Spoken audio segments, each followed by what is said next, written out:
سوال ہے دنیا میں کون سا کام کرنا جنتی حور کا حق مہر ہے؟ جواب ہے مسجد کی صفائی کرنا جنتی حور کا حق مہر ہے۔ سوال ہے خانہ کعبہ کی تعمیر کس نبی نے کروائی تھی؟ جواب ہے حضرت ابراہیم علیہ السلام نے کروائی تھی۔ سوال ہے جہنم کی کون سی منزل میں منافقین کو قید کیا جائے گا؟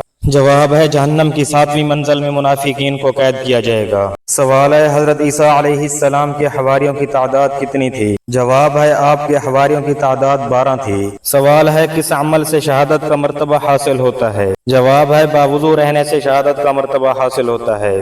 سوال ہے دجال کی خاص نشانیاں کیا ہوں گی؟ جواب ہے دجال کی 1 آنکھ ہوگی، 2 کان ہوں گے اور اس کے پیشانی پر کافر لکھا ہوگا۔ سوال ہے وہ کون سی زبان ہے جس کو سیکھنے کا بھی ثواب ملتا ہے؟ جواب ہے وہ عربی زبان ہے جس کو سیکھنے کا بھی ثواب ملتا ہے۔ سوال ہے وہ کون سی عبادت ہے جو ہر مسلمان کی قبول ہوتی ہے؟ جواب ہے درود شریف پڑھنا۔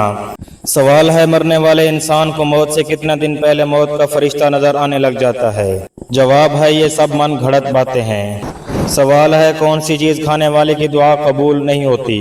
جواب ہے حرام کھانے والے کی دعا قبول نہیں ہوتی۔ سوال ہے وہ کون سا حلال کام ہے جو اللہ تعالیٰ کو ناپسند ہے؟ جواب ہے طلاق دینا اللہ تعالیٰ کو بہت ناپسند ہے۔ سوال ہے جنازے کو کندھا دینا کیسا ہے؟ جواب ہے عبادت ہے۔ سوال ہے قیامت کے دن لوگوں میں سب سے پہلے کس چیز کا فیصلہ ہوگا؟ جواب ہے سب سے پہلے خون کا حساب ہوگا۔ سوال ہے کس انسان سے ملنے سے گناہ گار پاک ہوتا ہے؟ جواب ہے مہمان سے ملنا۔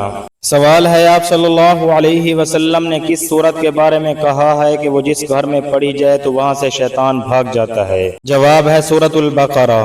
سوال ہے روٹی میں سے بال نکل آئیں تو یہ کس چیز کی علامت ہے؟ جواب ہے بے احتیاطی کی علامت ہے۔